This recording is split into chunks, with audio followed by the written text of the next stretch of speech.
Warning. The following episode contains spoilers about the film Rampant. Sigh. That was quick. Coming soon to stores everywhere, from the makers of IABD RH branding irons, it's Rampant. Is your sheep allergic to wool? Keep it warm with these smart polyester slacks. Oh, hey! What are you doing back from Lauren's house? Come on! That's what GPS is for. Also, from the makers of It's All Been Done Radio Hour, it's All Been Done Radio Hour, a modern geeky comedy in the style of old-timey radio serials, which was named a Columbus Best Hidden Gem by the Columbus Dispatch's C-Bus Top Picks. They have a very special show coming up on May 11th at 5 p.m. Join them at Mad Lab Theater in Columbus, Ohio for IABD Roulette, a shorts festival. 4 writers have tackled characters that exist across the Radio Hour universes for a series of brief segments from a variety of fresh perspectives. It's unlike anything the program has done before. Well, that's not really on brand. Anyway, it'll be a year until it hits the podcast feed, so get to madlab.net/tickets to secure your seat. Also, subscribe to the It's All Been Done Radio Hour podcast and check out all the great shows from It's All Been Done Presents Entertainment Network at iabdpresents.com.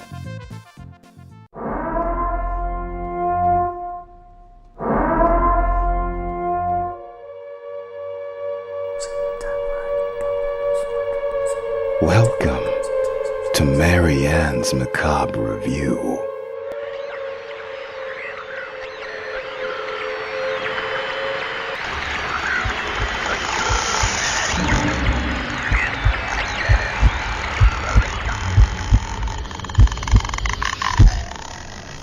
Welcome to Marianne's Macabre Review. Today we are discussing Rampant, 2018's version, Korean horror period piece. We have J. Keith Jackson with us, and Jessica! Yay! Who introduced us to this horror movie. So, Jessica, why don't you give us a synopsis? Okay, so this takes place in Korea, back before there were two, during the Joseon Dynasty, which is Korea's longest running dynasty. Back when China thought it owned everything in the world, rivaling England, you know. Mm-hmm. And so there's a coup that involves one of the princes of the Joseon Dynasty killing himself, and his brother comes home. His wayward, boozing, sleeping around brother comes home. Girly. And while he comes home, whoopsies, there's zombies. Because of one that was on a pirate ship. Yeah, from the Dutch. Mm-hmm. You know, those dirty Dutch. The Westerners, God, introducing all kinds of bad stuff. Accurate. Accurate assessment. Not zombies, but, other stuff. So. Mm-hmm. But do shenanigans happen then? So many. From start to finish. Yep. Well, it then turns into a can the prince stop the evil doings of the... There are people making political moves. It's like a Game of Thrones almost, where they're trying to get... There is one general that is trying to set everybody else up so he can become king or emperor, right? King, yeah. King, yeah. So he's trying to become king, and... So Emperor is too much for him. He's like, king is fine. And he's like, well, he put into a play, he was the behind-the-scenes man on a lot of bad things that happened. Yeah. So, let's start out with general thoughts. Jessica? I quite enjoyed it. There was surprisingly a lot of references to the political situation of the country at the time, which I could see if you don't know anything about, how politics in Asia worked at that time, like especially their relations with China, you'd be like, what are they talking about? Yeah, like, what is going on? I think that would probably describe my experience with it to some extent. But yeah. So I was surprised that they had so much, like, historical stuff and, like, political references. But I enjoyed it. Mm-hmm. Keith? Well, I mean, as you might imagine, I probably didn't get quite as much out of it. It's difficult I think because we need to preface it that Jessica knows Korean. yes, And was studied there and, like, taught there for at least 2 years, right? Yeah, 3 years. Yeah. 3 years. So, yeah. So she has a little bit more, she probably gleaned a little bit more than we did from the subtitles. So I think that might be what Keith's referencing a little bit. yes. Also, it's how long ago was it when we watched this? About a month ago. Oh, man, yeah. So much is out of my head. It doesn't... It's hard to say if that's a testament to the memorableness of the movie itself or just how many other things have gone on since then, really, but yeah. I'm searching for some of the details. I'm remembering some of the things, I guess we were probably recording earlier, and I don't think we're going to use it, but just the thing with the... So that was that one of his sons? One of the kings? So all right, first of all, the older man, is that the king or the emperor? It's just a king, right? He's a king, okay. yeah.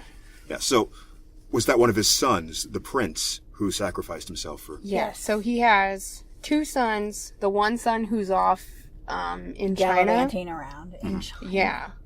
And at this time, China basically went over, like, all of Asia and was like, hi, you're going to be our colony. You are now China. Yeah.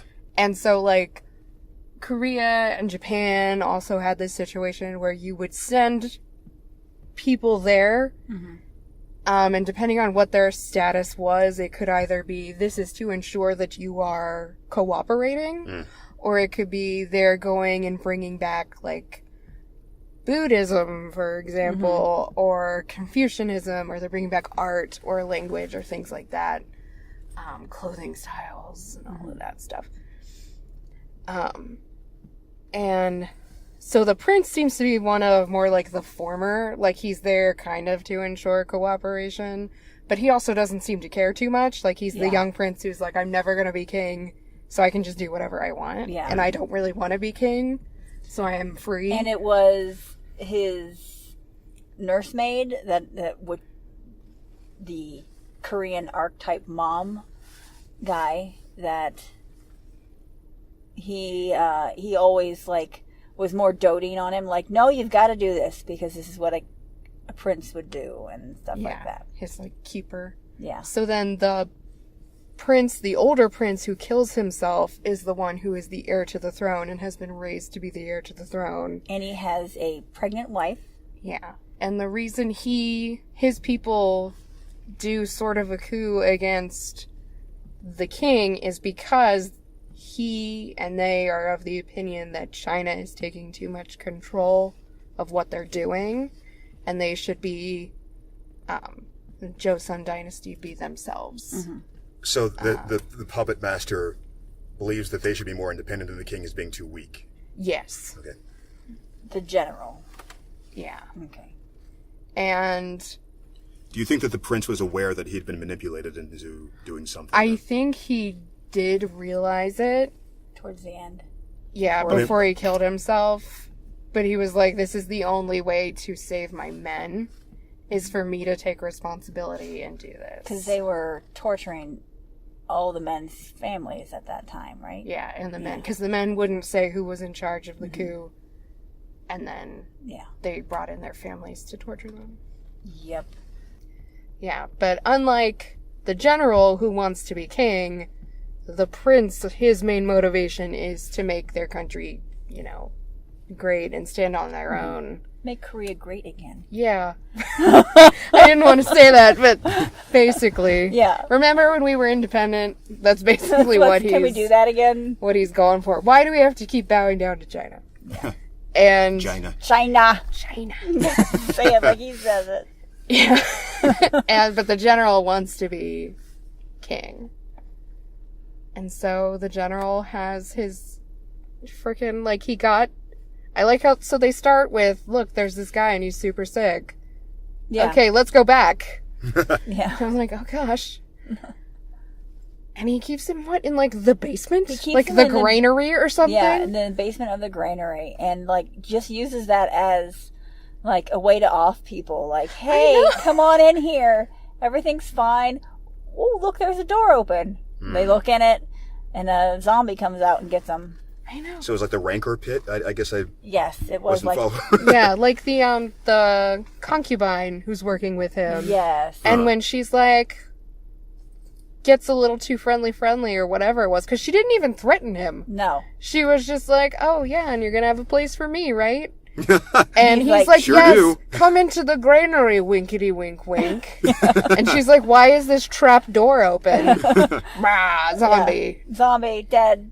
And then they didn't call them zombies in this. They called them night demons. Night terrors? Night demons. Yeah. I just looked. Because they and I came out found at them. night. Yes. Yeah, only at night. Night demons. Do you know if that lined up with some sort of Korean mythology or something like that, or? I should have Not looked it that up. I know of. But they do have, like, demons and things like that in their mythology, too. So yeah, these seemed, as far as zombie being like the general genre of what this fall in. This is probably like a rage virus. Yeah, I would say they zombie. were the rage zombies. They were not slow and shambling in any way. No, They were like flying off roofs and stuff, and they climbed roofs and all that fun stuff. Did they seem like they needed to eat people, or were they just killing them? I'm trying to remember.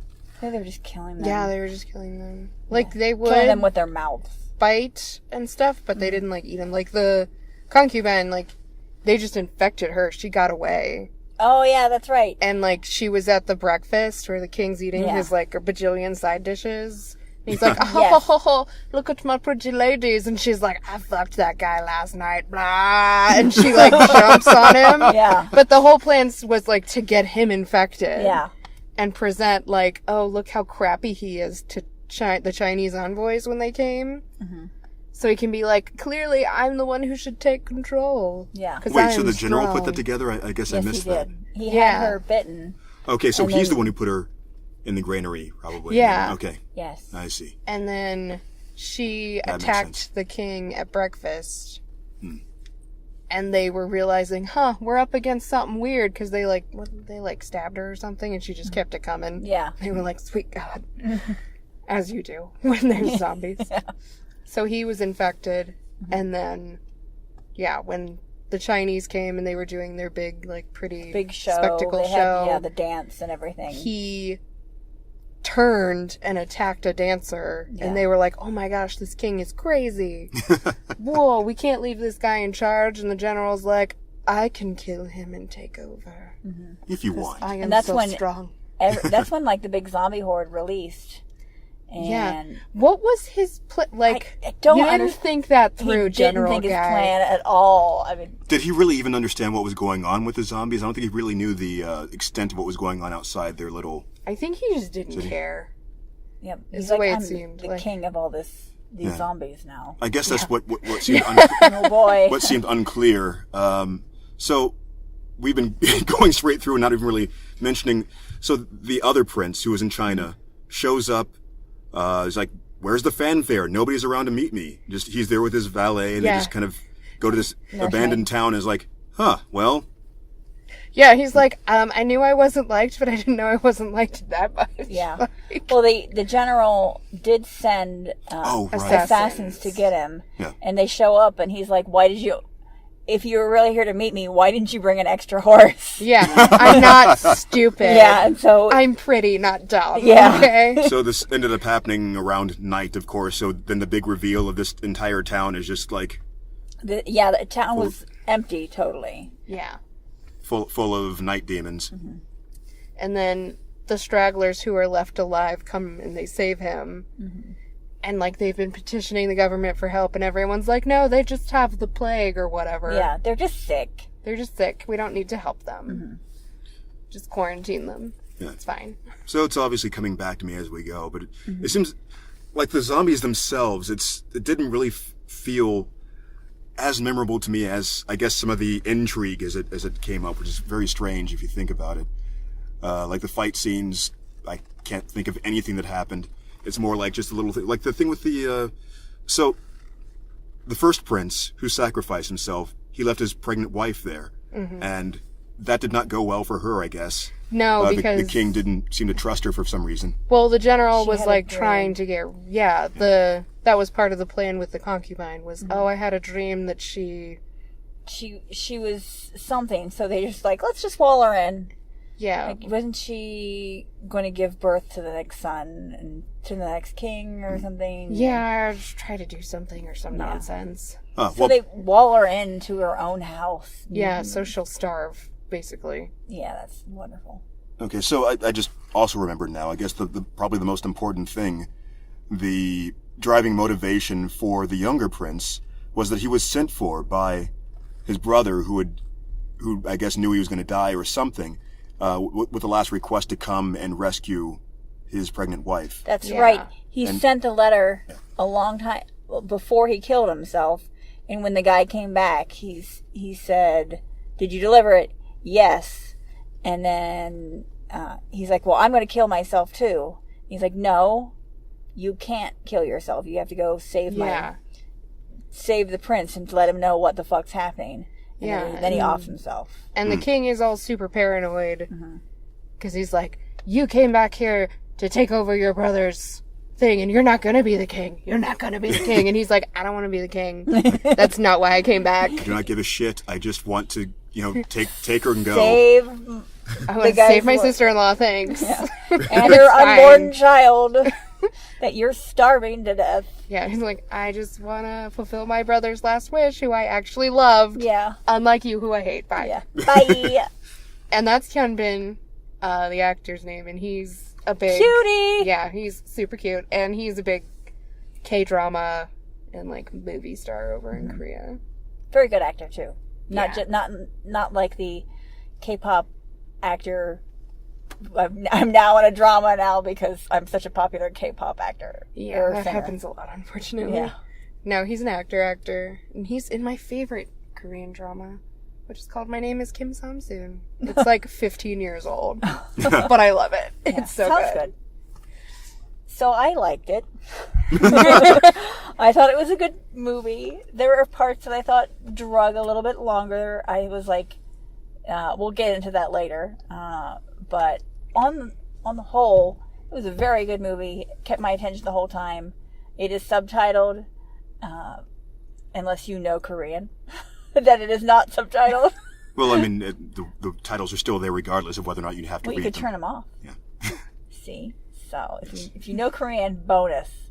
If you don't know Korean, you're going to have to deal with the subtitles. So, but it was good. I really enjoyed it. I didn't feel distracted at any time. The action was good. There were some great scenes that I'll cover later. But yeah, on the whole, in general, I liked the movie. I feel like something started to drag along for me, but it's been so long at this point that everything's sort of been condensed, and I think it actually, as I said, thinking back and remembering things as we're going, I probably like it more now than I would have if we were talking about just right after it, honestly, because I sort of edited out the parts where because they're just gone. But yeah. Yeah, I was actually really impressed with Hyunbin's action scenes. I want to know if he actually did his sword work. Yeah. Because he's action hero, never fatigued. But he did get fatigued at the end with the fire and all of that. Yeah. Eventually he got tired. He can only fight a zombie horde for so long. What was going on with remind me of the fire thing again. I'm trying to remember. When he goes to fight the general, who's almost a zombie. Right. Yeah, he's half zombie, half. And the plan is to get all of them in the middle of the castle so they can blow them all down. Yeah, blow them up. And he's stuck in there. There were some. I do remember a scene that I really liked the look of, which was really kind of funny to me. Just the general, mostly infected, I guess. I don't remember how that happened exactly. We'll have to think about that. But just being stuck inside in the daytime and just standing at the doorway of the place, just kind of staring at them. Mm-hmm. He does a really good, like, leer. Yeah. He was my favorite bad guy. I would never once rooted for him. But yeah. My favorite thing is when stern Korean actors, especially in the Joseon dynasty, when they have their hair all up and everything, yeah. and then they get disheveled. Mm-hmm. I love that so much. That's my jam right there. I do recall at the time too that I think that you two seemed especially amused with the headdresses, the hats. Oh yeah, their hats. Baseball caps. Yeah, because it had a see-through part. Oh right. Yeah, they wear those underneath the actual the hat because it holds their hair in and stuff.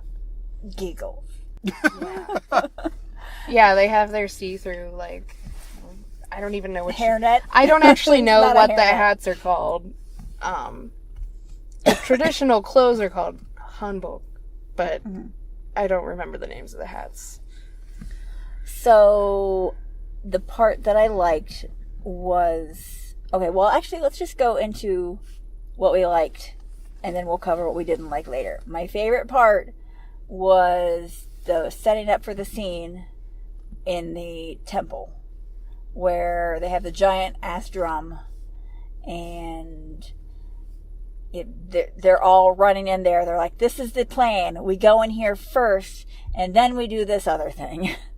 And it ended up being, they couldn't do that because the bad guy had already thwarted them in some way. So they're like, no, cut the fire thing. Everybody, and so there's one guy that says, I've already been bit. I'm fine. I will stay here. Yeah. He's, I believe, the monk that had, because there was another guy that was like, you guys shut the door, I will fight him off. And then he gets bit, and they're like, kill me so I remain a human my entire life. And so they kill him, and this guy he's been bitten, and he starts fighting him off, and he just hits the drum, and he fights him, and he hits the drum, and it was very well done scene, very dramatic, very action scene where I was just like, oh god, I want him to live, but I know he's already been bitten. So what was the drum for? To lure them? To draw the zombies. Because they come to the sound. And he ends up dying, and the bomb doesn't go off. The fire doesn't go off. So then the prince has to go and do his thing. So that's my favorite scene up to the part when the prince comes in. And then we will talk about that in the section, what we didn't like section. So remember that, listeners. Jessica, what did you... Honestly, my favorite scene was... I mean, I liked the prince, and I liked how salty he was all the time. And I liked his dynamic with his, nursemaid guy. Yeah. Who just acted like every Korean mom you ever see in a drama. Right. Yes. Okay. What was the word he would say all the time? Aigu. Which meant what? It just means oh my, or it's just like a sound you make. Aigu.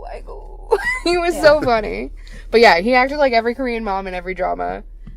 Not the bitchy rich ones, but the poor people's moms who are just really caring but have a bad way of showing it sometimes. Yeah. So their interaction was great, but I loved when the concubine attacked the king. I thought that was a great scene.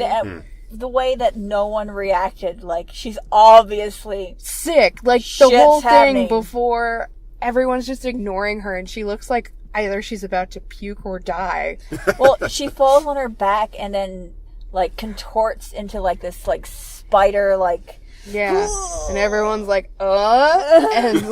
she's but yelling still no things. One does anything. She's yelling things that you would not yell. Yeah. In regular company, let alone the company of a king, unless you wanted to get your head cut off. Right. And everyone's just what? And I'm still kneeling. Still, they didn't move until she ran towards the king. Yeah. I was just so I liked that. And honestly, I really like seeing, since it's so out of place to have a zombie movie and a period piece together. I really like that. And, like, I loved that dynamic with Pride and Prejudice and zombies, Yeah. to have a period piece in zombies. Like, I thought Right. that was phenomenal. So good. So, that aesthetic, I guess. Yeah. That's a I good just aesthetic. really liked that. I like that a lot. Keith, what did you like? Sort of been, I don't know. I feel like I've covered some of it. It's hard for me to pick out the thing in particular. Again, I'm still like kind of probing my memory on it. What I'd like to know, I think one of the things that is distracting me now is trying to think of the rules of how the creatures worked exactly. I mean, they seem almost like vampires in a way because of the daylight thing, which is not something that is typically a factor in most zombie movies or most zombie feel like genre type things. That they do have some zombies that only come out at night. That seemed more like an aesthetic thing, though. Or they tend to roam around more in the nighttime for some reason. But it isn't like they hate the daylight necessarily, or not that like they're damaged by it necessarily. It's more like a storytelling kind of, we think it's spookier this way kind of thing. But these actually seem like they had to avoid it. And I don't know, did they ever like burst into flame from touching it or anything like that? Or Nope. But it did seem like the stronger your willpower, the longer you could delay becoming one, too. see, it seemed like there was something Yeah, about the way the that the general general. was. Yeah. The way that he was infected seemed to be a little different than the others. Something happened. I can't remember exactly what Cut it was. his arm off. Oh, Yeah. did he sort of amputate the source of the infection or something? Is that what happened? Or Yeah, but it still got him. Yeah. Yeah. But it also, like, because some people held on a lot longer. Like, the monk held on a lot longer. But it, like, maybe it's willpower, maybe it's, like, having a task you have to accomplish. As a human, yeah. As a human, yeah, and that, like, keeps it at bay a little longer because the general was holding on until practically yeah. the end. He had like a day, a full day Yeah. of being bit. And, like... well, I mean, it seemed like he was somehow strengthened by it. Like he was like Well, yeah. part. He got zombie strength. Yeah, it was. I know That's there's the thing. something else that happened that made it. So he and all the advisors went into the room that had the granary. Yeah. So, and he's like, they all start talking, and they're like, dude, this guy, the general, is the one that's causing all these problems. Yeah. And so they're like, yeah, let's kill him. Or no, one guy's talking, and he says, I'll fight you. And the general just kills him straight out. And that's, He's like, talk shit, get hit. I think Yeah. he just like killed everybody in the room, didn't he? At that point, that's he just. we're getting to that. Because he kills that guy, and then that makes everyone else realize, Oh shit! Maybe he was right. yeah, that guy that he just killed was right. So then they all try and gang up on him, and that doesn't work. Yeah, because I he's enjoyed that scene. boss actually. tier. Yeah. He is boss level. You are all level 1 Democrats or whatever. Not Democrats. Autocrats? Government workers. That's all they were. Yeah. Functionaries, maybe. Yeah, that was good. I liked the fight scenes. I thought the fight choreography was pretty good. Yep. So, going to what we didn't like, I'll go first, since I remember this scene with the fire and the prince and the general. Well, first it was just the prince fighting off the zombies. And that went on for a while, and I was like, okay, are they going to have him die? And because I was like, this is getting, there's fire everywhere at this point. Like, how's he going to get out without letting the zombies out?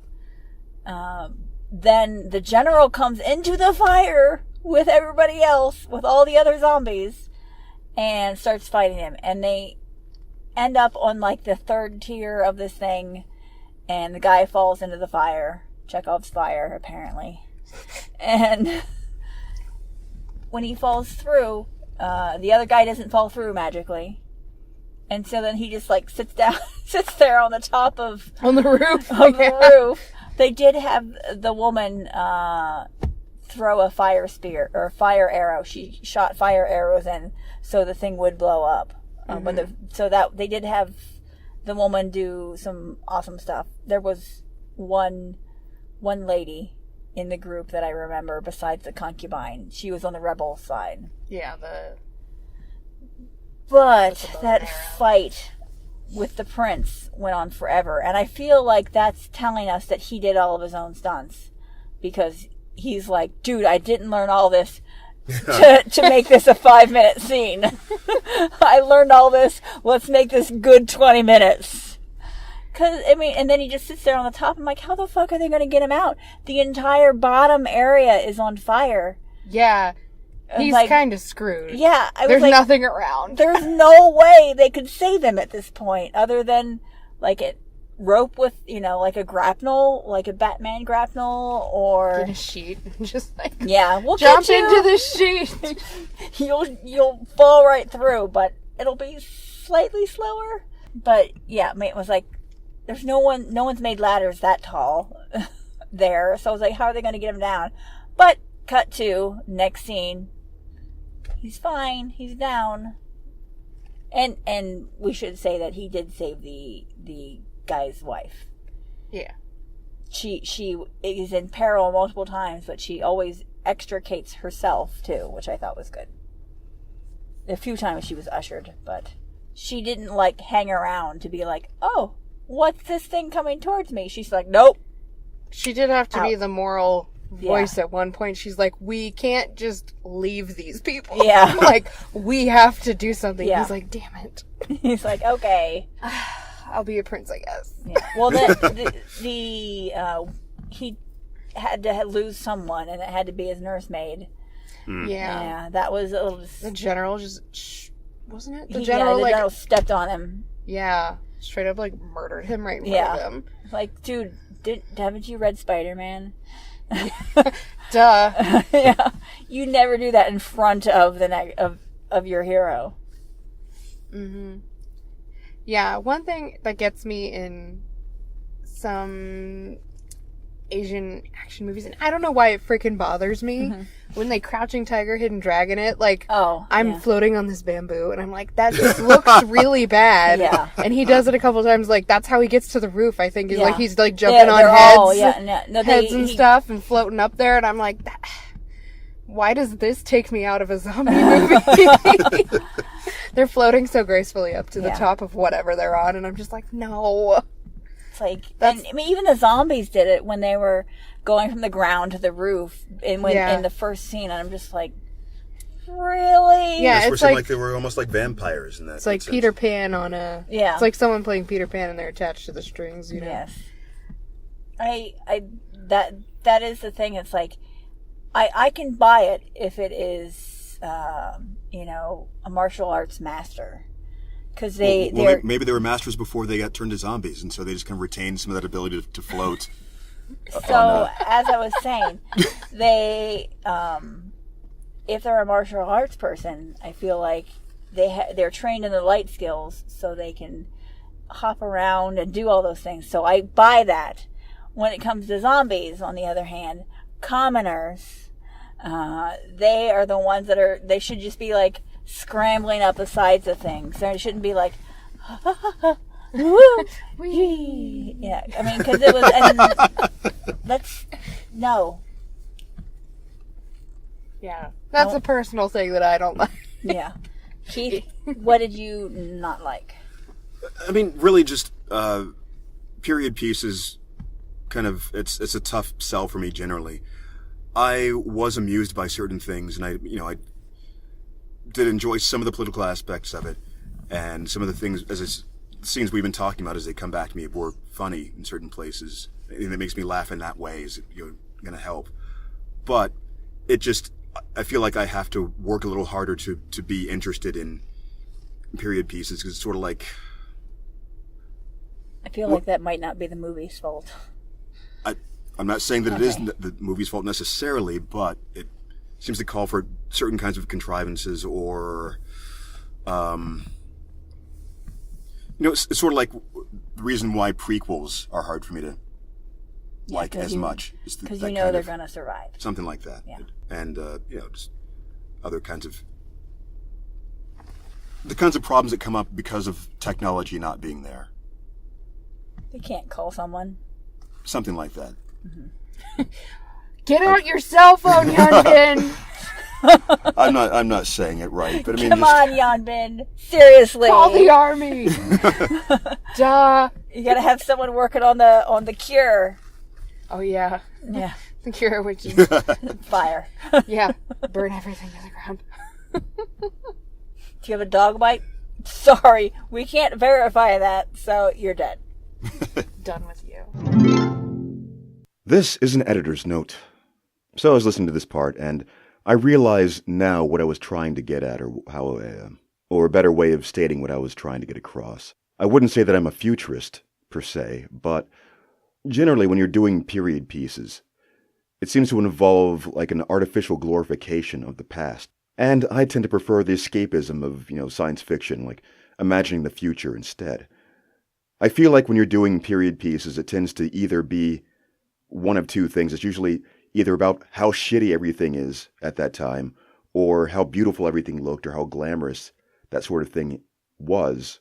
And when I see that something has been set against the backdrop of a specific historical era, I just automatically feel like it's going to be kind of tedious. However, of course, that's not entirely fair, and I will say that for this movie, Rampant, I didn't really feel that once I got into it. And that's probably because period martial arts pieces are sort of like a subgenre unto themselves anyway, so let's get back to it. Yeah, there was a whole scene where they had people that had been bitten and that hadn't changed yet. There was a mother that was like, come here, come here, come here. And then as soon as her son came there, she was like, rawr! But she hadn't changed yet. And then the very next day, they showed us where she had actually fully changed and was just kind of zombie-like almost. Like just waiting for flesh to come near her. Mm-hmm. Yeah, that was a good scene in the jails. Yeah. Where they had pulled, like, doors down and were trying to... Yeah, I thought someone was gonna, like, self-sacrifice there. Yeah. But No then they one all did. got They out. all got out. I was like, yeah. I like all these people. I don't want anyone to self-sacrifice. And then they it waited happened. until the big temple scene. And I was Yeah. like, damn it. They're like, here's where it's gonna happen, guys. This is where, like, the monk and his friend both died. And then I was like, man, my two favorites. I like those guys. I think the monk having to kill his friend brought tears to my eyes.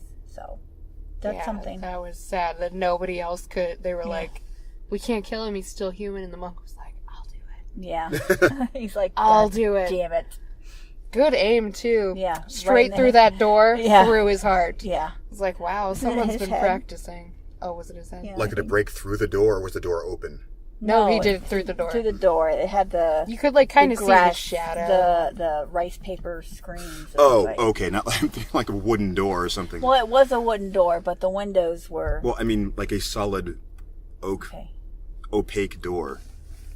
Okay. It was not that. Okay. Yeah, you could see the shadow. Mm-hmm. Still. So it's not that impressive. Still low. Well, You don't know there's how Keith's far away negative he things. is. You don't know. Yeah. What's the distance on that? Yeah.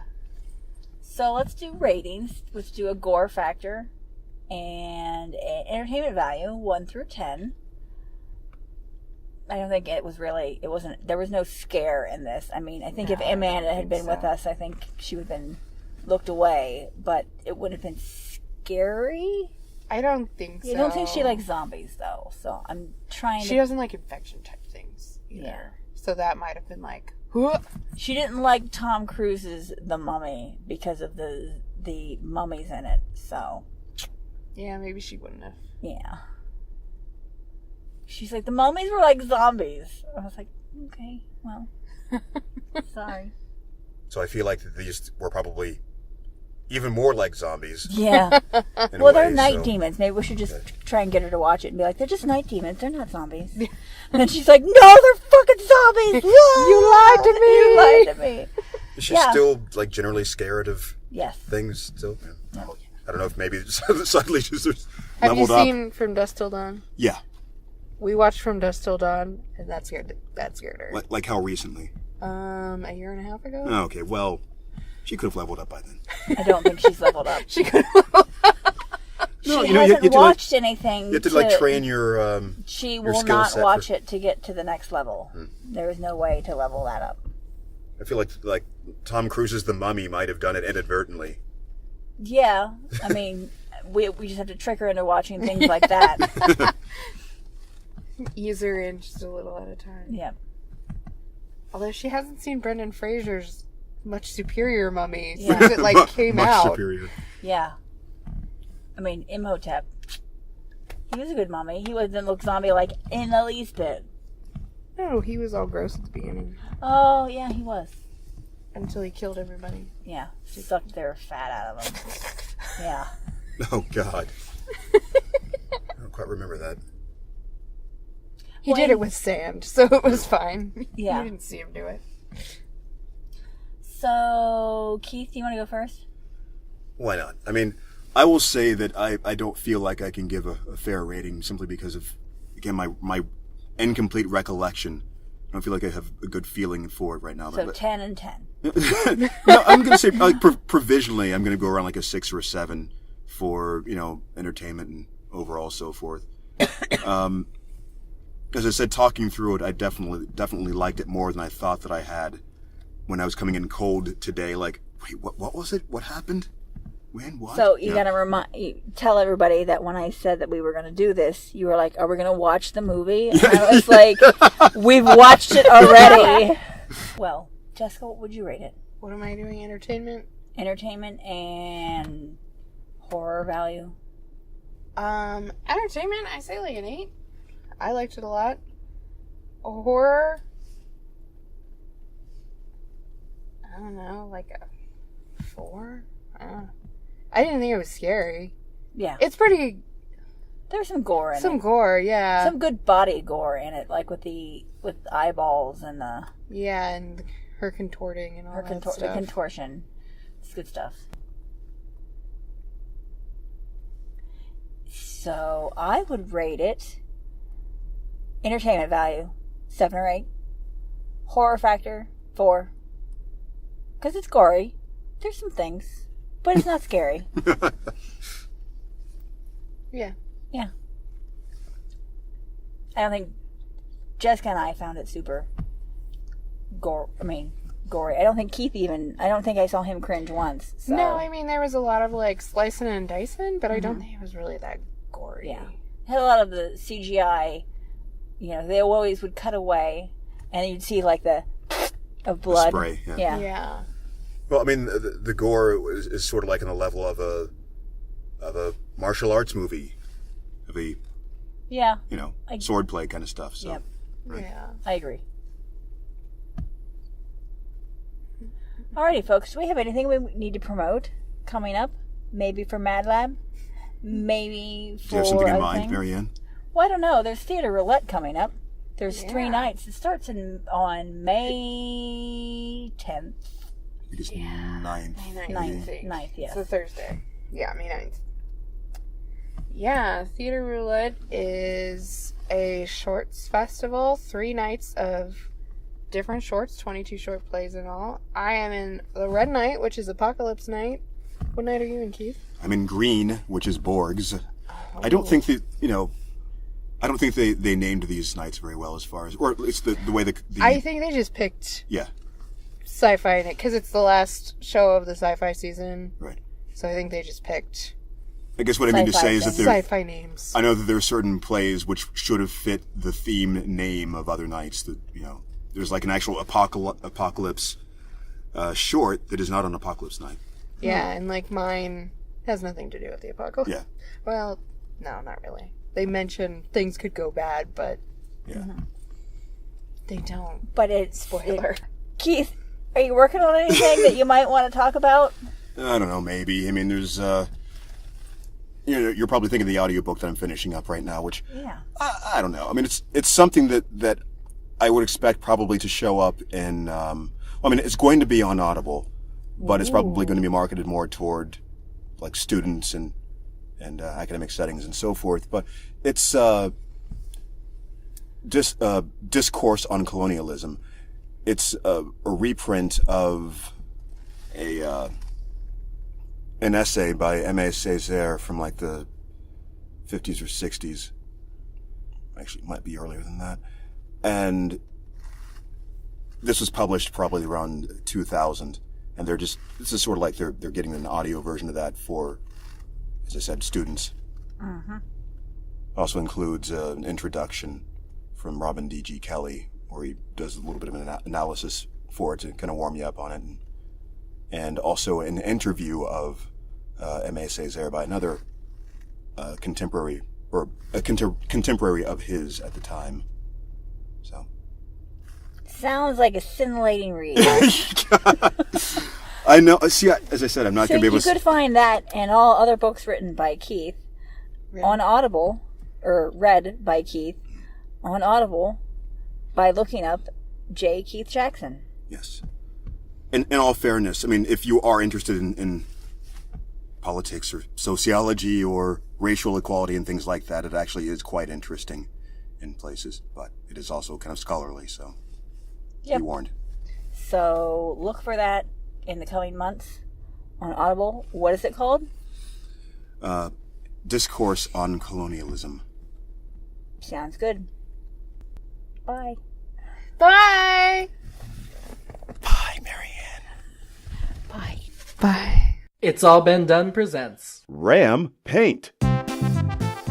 Does your sheep need to show its team spirit for its favorite sports organization or attend a fetish ball? Then Rampant is a must-have. Bah, Ram, you... Who's got the time?